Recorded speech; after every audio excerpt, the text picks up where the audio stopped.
कन्हैया के चरणों में लौट गई। बोलो हे गोपाल, हे कन्हैया, मेरी प्राण रक्षा कीजिए, ये शक्ति मुझे जला के भस्म कर देगी। और कन्हैया, मैं मर जाऊं मुझे इस बात का दुख नहीं है। दुख तो इस बात का है कि पांडवों के वंश में अब कोई नहीं बचा। मेरे गर्भ के अलावा पांडवों का वंश चलाने वाला नहीं बचा। भगवान कन्हैया ने देखा, अरे दुष्ट, मैंने तुझे कल छुड़वा दिया, बचवा दिया, परंतु फिर से मरने का काम करता है। पर बेटी, एक पल के लिए चिंता न कीजिए। भगवान कन्हैया उत्तरा से बोले, बेटी थोड़ी देर के लिए अपने नेत्र बंद करके मात्र भाव जागृत करो हृदय में। जैसे ही मात्र का भाव जागृत किया, भगवान छोटे से बन के उनके गर्भ में प्रवेश कर गए। बोलिए गोविंद भगवान की जय हो। गर्भ में प्रवेश कर गए और परिषद के ऊपर उन्होंने अपना चक्र अड़ा दिया और एक रूप से बाहर खड़े हैं और एक रूप से भक्त की रक्षा कर रहे हैं। भगवान पूछती है, बेटी अब कैसा लग रहा है? बोले मामा जी, अब तो अच्छा महसूस कर रही हूं। मेरे प्यारे, जिस तरह भक्त की भगवान के आगे चालाकी नहीं चलती, इसी तरह कई कई सच्चे भक्तों के आगे भी भगवान की चालाकी नहीं चलती। ये कौन देख रही थी? पांडवों की माता कुंती बुआ देख रही थी। समझ गई कि कन्हैया ने मेरे वंश को निर्वंश होने से बचाया है। सोई कन्हैया से बोली, लाला कन्हैया, आज मेरो मन तो को प्रणाम करवे को है रहो है। कन्हैया बोले, अरे बुआ कैसी बात करो? अरे मैं तो तुम्हारे भाई का सबसे छोटा पुत्र हूं और ये उल्टी गंगा बहाती हो कि भतीजे को बुआ प्रणाम करे। मैया कुंती कहने लगी, लाला, काऊ को जीजा बनाओ, काऊ को फूफा बनाओ, काऊ को बुआ बनाओ, पर ये काई को भूल जाओ कि तुम ही सबके दादा पर दादा हो। मैं जान गई तुम्हारी लीला नाटक कन्हैया। भगवान कन्हैया कहने लगे, चलो मान लिया, तुम कह रही हो कि मैं भगवान हूं, चलो मैंने भी मान लिया कि मैं भगवान हूं। तो भगवान से कुछ न कुछ लिया जाता है। और आज मेरा मन है बुआ, आज सबको जो भी मांगने की इच्छा जग रही है, मैं देने को तैयार हूं, मांगिए। एक बात बड़ी समझने की है प्यारे, रामायण में मेरे राम जी ने कभी ये नहीं कहा कि मैं परमात्मा हूं। मर्यादा पुरुषोत्तम ने रामायण, गोस्वामी जी की रामायण खोल के आप बांचिए, उसमें भगवान ने कभी ये नहीं कहा कि मैं परमात्मा हूं, मेरी तरफ आइए, मैं सबका पिता हूं। और भागवत में कृष्ण ने कई जगह कह दिया कि मैं भगवान हूं। अभी कहा है, कुंती ने जब ज्यादा कहा कि तुम सबके पिता हो, बोलो चलो मान लिया मैं सबका पिता हूं, मैं परमात्मा हूं। तो परमात्मा जो होता है तो अपने बच्चों को, अपने भक्तों को कुछ न कुछ देता है। आज मेरा मन तुम्हें देने को हो रहा है। आज सभी से कह रहा हूं, जिसकी जो भी इच्छा हो मांग लेना। तुम्हारे मांगने में देरी होगी, कन्हैया देने में देरी नहीं करेगा। तो सबसे पहले किससे कहा? युधिष्ठिर जी से। बोले युधिष्ठिर जी, आज मेरा मन है कि आप कुछ मांग लो। युधिष्ठिर ने हाथ जोड़े कहने लगे, गोपाल, हे कन्हैया, हे केशव, मेरे लिए एक ही वरदान दे दो। वो क्या? मैं धर्म से कभी पीछे न हटूं, सत्य पे ही अड़ा रहूं। भगवान बोले तथास्तु।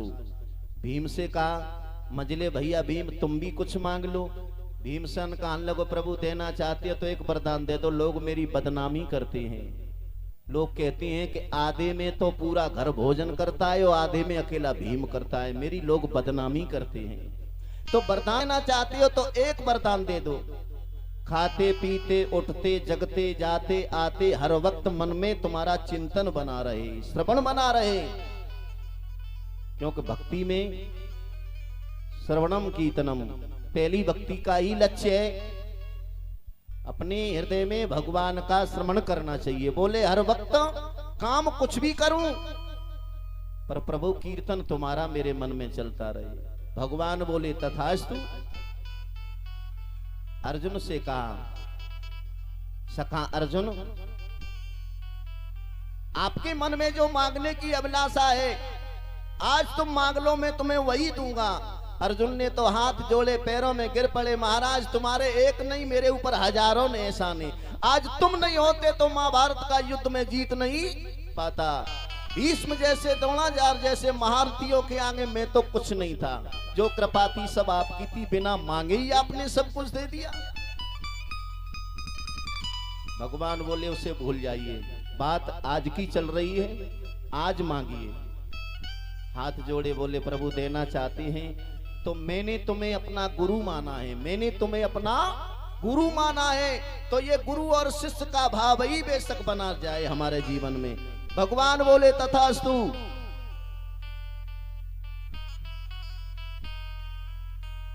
द्रौपदी से कहा, बहन आज मेरा मन तुम्हें भी कुछ देने को हो रहा है, बोल क्या चाहती हो। द्रौपदी की तो आंखों में आंसू आ गए, रो पड़ी और बोली, गोपाल मैं तुमसे क्या मांगू, तुम्हारे मेरे ऊपर इतने सारे उपकार हैं, मैं उस बात को कैसे भूल जाऊं।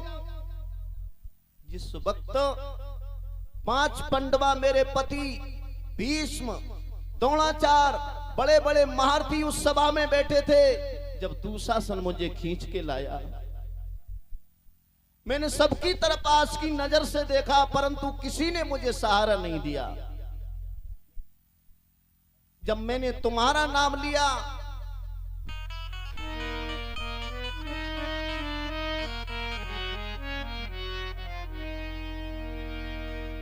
कहने लगी प्रभु, तब मैंने तुमसे अर्जी लगाई क्या, दुष्टों से हमें बचा जा,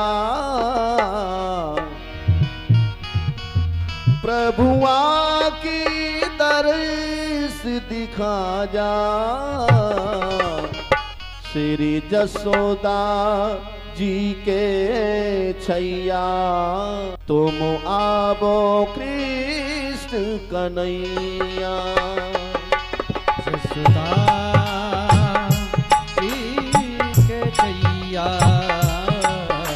तुम आवो कृष्ण कन्हैया। दुष्टों से हमें बचा जा, दुष्टों से हमें बचा जा, प्रभुआ दिखा जा, श्री जसोदा जी के तुम आवो कृष्ण कन्हैया। श्री जसोदा जी के छैया, तुम आवो कृष्ण कन्हैया। जय हो, जय हो। अर्जी लगाइए प्रभु के लिए दोनों हाथ खड़े करके, जय हो प्रभु।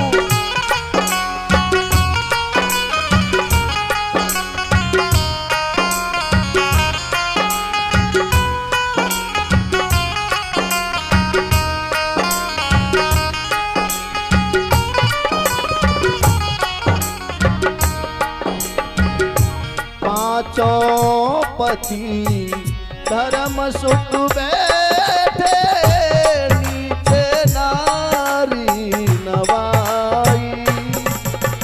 5 पति धर्म सुख बैठे, नीचे नारी नवाई। 5 पति धर्म सुत बैठे, नीचे नारी नवाई। 5 पति धर्म सुत बैठे, नीचे नारी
खाजा श्री जसोदा जी की छैया तुम आवो कृष्ण कन्हैया।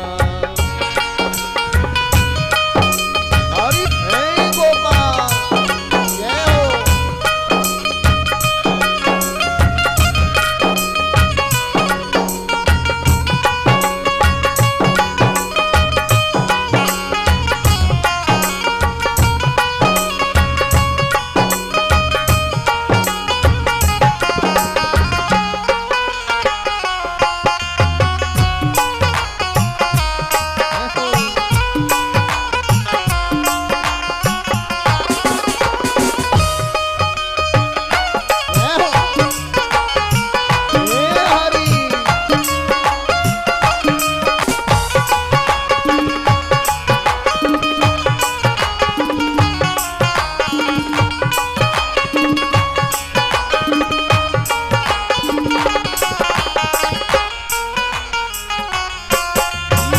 और कहने लगी, हे प्रभु। द्रौपदी बोली, कन्हैया जब मैंने अपने पतियों की तरफ देखा, सबकी गर्दन नीचे कुएं, भीष्म जी की तरफ देखा, सभी वीरों की तरफ देखा, किसी ने सहारा नहीं दिया। जब मैंने तेरा नाम लिया तो लाज बचाई बनवारी।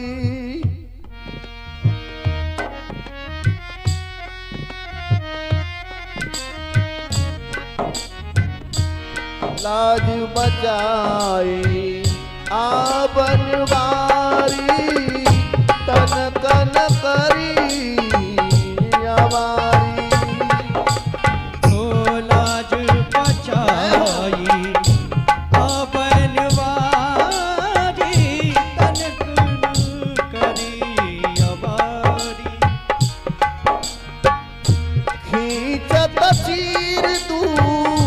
शासन हारो खेच सको ना सारी। ओ खेच तू शासन हारो खेच सको ना सारी। मेरी साड़ी की बड़वैया तुम माखन की खबैया, तुम आवो कृष्ण कन्हैया, तुम आवो कृष्ण।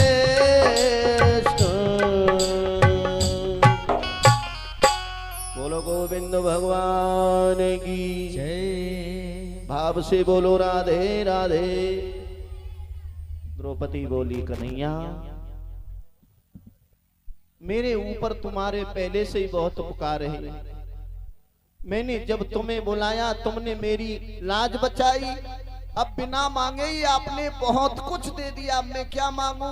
भगवान बोले वो बात पुरानी है, आज मैं खुद देने को कह रहा हूं। जब तुम्हें जरूरत थी तब तुमने सहारा मांगा, आज मैं अपने मन से कह रहा हूं कि कुछ मांगिए। द्रौपदी कहने लगी, प्रभु मांग लो। हाँ मांगिए।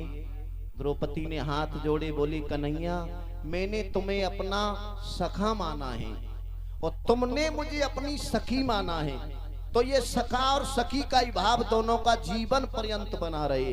भाव से बोलो राधे राधे। द्रौपदी के बाद में किससे कहा, भगवान की जो बहन है ना, क्या नाम है कन्हैया की बहन का, जो अर्जुन को ब्याई, सुभद्रा। सबके बाद में भगवान कन्हैया ने अपनी बहन से कहा, बहन मैंने जीवन में तुम्हें कुछ नहीं दिया, किसी न किसी को कुछ न कुछ सहारा दिया मैंने, और मैंने अपनी सगी बहन को कुछ नहीं दिया। आज बहन तेरा भाई तुमसे कह रहा है कुछ भी मांग लीजिए, तुम्हारे मांगने में देरी होगी और ये तेरा भाई तुझे देने में देरी नहीं करेगा। आंखों में आंसू भरे आए, सुमित्रा की आंखों से आंसू छलक पड़े,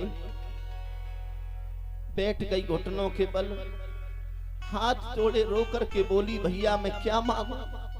अरे तुमने मुझे इतना बड़ा उपकार दे दिया कि मुझे अपनी बहन बना के इस अवतार में मैं तुम्हारी बहन, नाम मेरा तुमसे जुड़ गया, मैं कन्हैया की बहन हूं, इससे बड़ा मुझे क्या चाहिए? कन्हैया बोलो, नायना बहन आज तो तुम्हें कुछ न कुछ लेना पड़ेगा। अब पांचों पांडवा द्रौपदी मन में सोच रहे, भाई सगी बहन है, जाने क्या मांग ले और कन्हैया क्या दे। बात भी सही है। आजकल देखा जाए, जब भाई के यहाँ से त्योज पे आए, भात लेके आए, अगर बहन के यहाँ जाता है तो बहन की देवरानियां जेठानियां कई हों। जब साड़ी लेके आता है ना तो देवरानियां जेठानियां होंगी, उनको 500 वाली लाएगा और सगी बहन के लिए 1000-2000 वाली लाएगा। तो यहाँ भी है, परंतु वही सोच रहे पांडव, कहीं भगवान अपनी सगी बहन को जाने क्या देंगे। द्रौपदी भी सोच रही। भगवान बोले, बहन मांग। बोले, प्रभु देना चाहते हो तो एक वरदान दे दो। घुटनों के बल बैठ गई, अपनी साड़ी के आंचल को कन्हैया के आगे फैला करके बोली, भैया मुझे देना चाहते हो तो एक वरदान दे दो। क्या? कि जब आदमी मरता है तो गारंटी नहीं है कि वो तेरा नाम ले पाए। इंसान जब मरता है, प्राण निकलते हैं ना, तो काऊ के पास, बड़े बड़े संतजनों के पास नहीं है। कहते हैं ना, चौपाई में लिखा है, गोस्वामी तुलसीदास जी ने चौपाई में कहा, जन्म जन्म मुनि यतन कराई, अंतराम कहूँ आवत नाई। चौपाई में लिखा है, जन्म जन्म मुनि यतन कराई, अंतराम कहूँ आवत। जन्म जनांतर संत जन भजन करती है, मरते वक्त राम का नाम नहीं निकलता। तो सुभद्रा बोली, भैया मैं जिस वक्त मेरे प्राण निकलेंगे, क्या पता है मैं तेरा नाम ले पाऊंगी या नहीं ले पाऊंगी। तो आज से ही मेरे लिए एक वरदान दे दो कि तुम्हारे ये चरण हैं, ये तो मेरे लिए बन जाए सोने का पिंजड़ा, और मेरा मन का जो मन है वो मयूर बन के आज से ही उस पिंजड़े में प्रवेश हो जाए। बोलो राधे राधे। भगवान की आंखों में आंसू आ गए। बारी बहन, आज तूने इस कन्हैया के सर को ऊंचा कर दिया। आज तू जो मांगती मैं दे देता, परंतु आज मुझे विश्वास है कि तू इस कन्हैया की बहन है। मैं छाती तान के कह सकता हूं, देखो पांडवों, ये सुमित्रा मेरी बहन है। क्या मांग रही है?